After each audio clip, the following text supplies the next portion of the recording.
Welcome back to Deep Dive Stoic. In today's deep dive, we're diving into the unexpected negative effects of excessive kindness. Okay. And exploring how Stoic philosophy can help us navigate generosity in a balanced way. Yeah. You shared some fascinating material that highlights this paradox.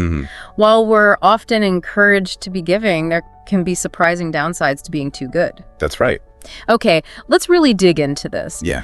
Our mission today is to understand these potential pitfalls. Okay. The 8 we've identified. Yep. And equip you with Stoic strategies to protect yourself without becoming uncharitable. What's fascinating here is how deeply ingrained the idea of always be kind is, yet your sources reveal a much more nuanced picture. Yeah. This resonates strongly with the Stoic understanding that virtue lies in finding the balanced path guided by wisdom. Right. So let's unpack these 8 potential downsides you've brought to light. Absolutely. The first one that really made me pause is the idea of unrealistic expectations of people. The material points out that when we consistently give our all, we might unconsciously start to expect the same level of effort and generosity in return. Right. But as ancient philosophers wisely noted, we should accept what we cannot control, which includes others' actions, and not let their choices dictate our inner peace. Exactly. And your sources hit on a key point. This overgiving can inadvertently lead people to take your efforts for granted. It establishes a pattern where they come to expect your help as the norm. Right. When that reciprocity doesn't materialize, you're left dealing with negative emotions, frustration, disappointment, even resentment, all of which are counter to the Stoic ideal of emotional resilience. Right. So the Stoic takeaway isn't just don't expect, but to actively refocus your energy on your own intentions and actions where you have control, liberating yourself from the emotional roller coaster of others' behavior. That makes so much sense. It's almost like we're setting ourselves up for disappointment by creating an implicit contract that the other person isn't even aware of. Building on that, the second potential downside is that people will only expect you to give. Right. Your sources emphasize that human behavior is often driven by habit. If you consistently provide help, individuals around you will naturally come to expect that support. Right. This can create a situation where they don't feel the need to develop their own capabilities or take responsibility, knowing you'll likely step in. Yeah. What's fascinating here is how this dynamic can inadvertently diminish your own sense of self-worth. If you're perpetually in the role of the giver, never prioritizing your own needs, it can send a subtle message that your needs are less important. Right. And as your sources rightly point out, those benefiting from your constant generosity are unlikely to be the ones encouraging you to prioritize yourself. It's a subtle trap, isn't it? We think we're being helpful, but we might actually be enabling a dynamic that's ultimately unhealthy for everyone involved. Exactly. The Stoics, with their emphasis on virtue and reason, would surely advocate for a more considered approach to giving, one that protects our own well-being while still fostering responsibility in others. Precisely. It's about acting virtuously and with wisdom. Indiscriminate giving can actually hinder others' growth and their ability to develop resilience. Right. Now let's consider the third potential downside. Your priorities will be trampled upon. Okay. This one really speaks to the importance of self-governance, a core tenet of Stoicism. Absolutely. The sources suggest that sometimes excessive generosity can be a way to avoid confronting our own challenges or anxieties. By constantly focusing on the needs of others, we can inadvertently neglect our own self-care, which, as the material stresses, is fundamental to our overall well-being. The analogy in your sources of enjoying a chocolate yourself before offering it to others really hits home. Right. It underscores the Stoic principle that we can only effectively contribute to the world when our own foundations are solid. Right. Think of it like this. How could you offer genuine support from an empty vessel? Prioritizing your own responsibilities and well-being isn't selfish. It's a necessary prerequisite for sustainable and meaningful engagement with others. That's a powerful image. It reframes self-care not as an indulgence, but as a responsible act. Yeah. Now, the fourth potential negative effect takes a perhaps unexpected turn. You will be seen as weak and treated as such. This is a counterintuitive but insightful point from your sources. Yeah. Overhelping, especially when coupled with a lack of boundaries, can lead to a perception of weakness rather than strength or authority.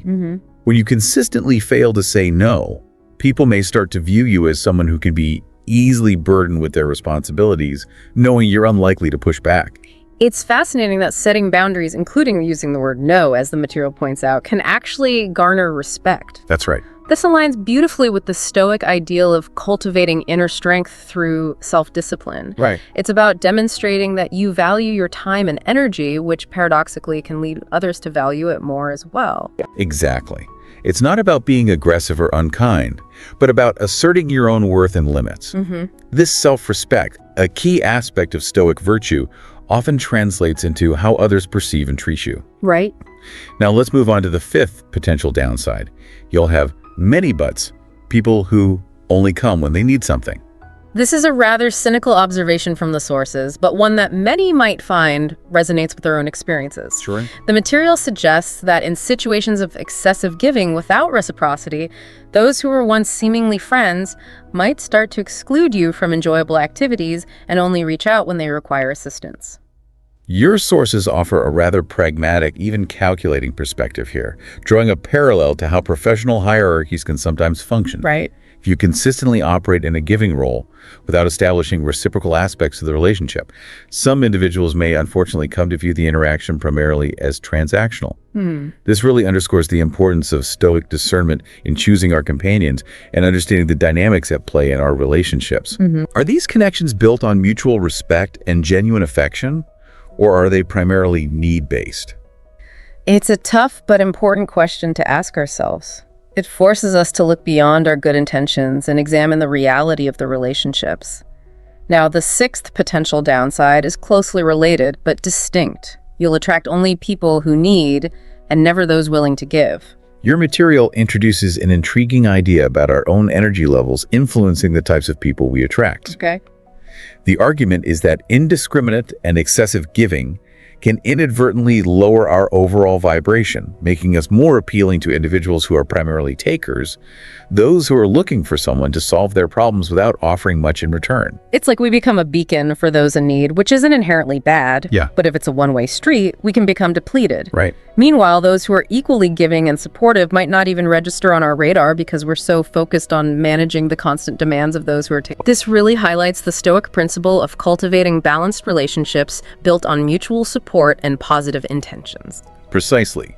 Stoic wisdom encourages us to be mindful of the energetic dynamics in our interactions and to actively cultivate relationships that are nourishing and reciprocal. Right. Now, the seventh potential downside raises a more serious concern. You could end up falling into addiction. This was a sobering point in the material. Yeah. It suggests that when excessive giving leads to a persistent sense of scarcity, whether it's time, energy, or resources, that feeling of lack can become overwhelming. Yeah. As a coping mechanism, individuals might turn to addictive behaviors, not just substance abuse, but also things like overeating or gambling, Right. in an attempt to fill that internal void. Your sources wisely point out the importance of heeding the concerns of those close to you. Defensiveness in the face of such observations could be a sign that we're unable to recognize a potentially harmful pattern. Yeah.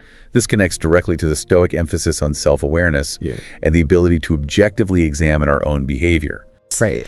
Moderation and self-control, core Stoic virtues, are crucial in preventing such unhealthy coping mechanisms from taking hold. It's a powerful reminder that even acts of apparent virtue, when taken to an extreme, can have unintended and negative consequences. Yeah. Finally, the eighth unexpected downside, you'll raise suspicions. In a world where genuine selfless kindness can sometimes feel rare, excessive generosity can ironically lead to skepticism rather than admiration. Right. People might start to question your motives, looking for hidden agendas or ulterior purposes behind your constant giving.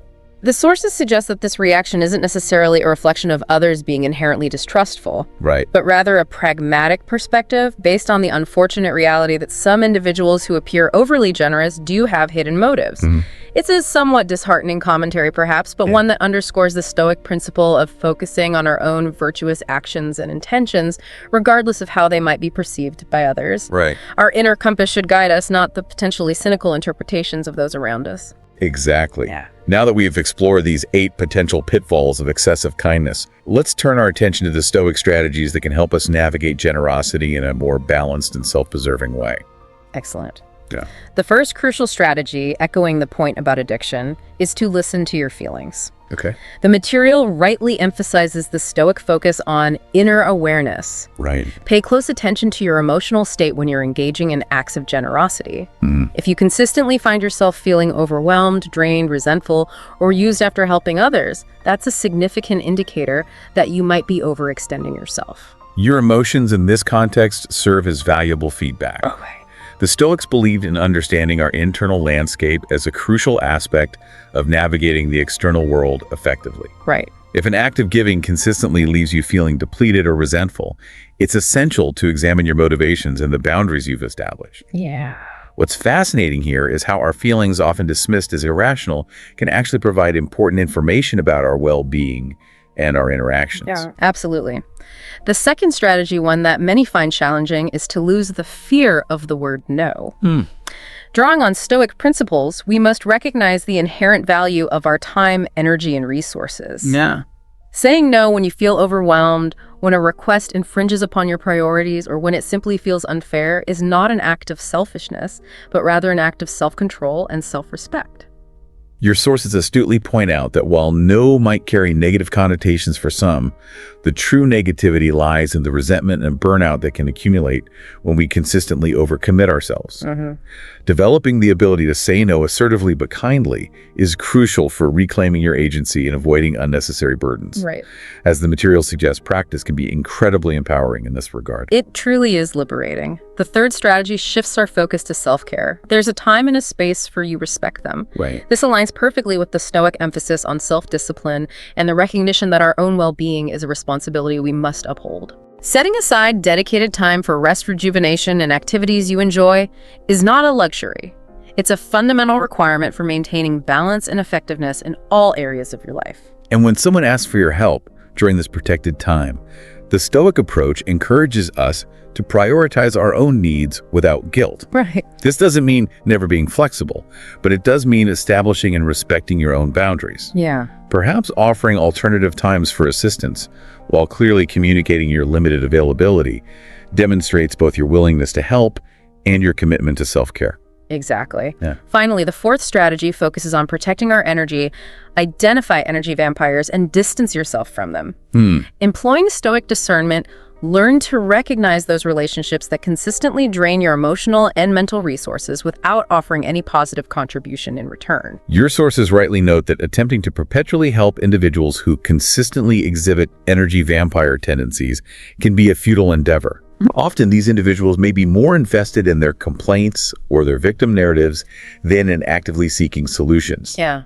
While Stoicism encourages compassion, it also emphasizes wisdom. Right. Recognizing when our efforts are consistently unproductive and detrimental to our own well-being allows us to make the conscious choice to distance ourselves, thereby protecting our own peace of mind.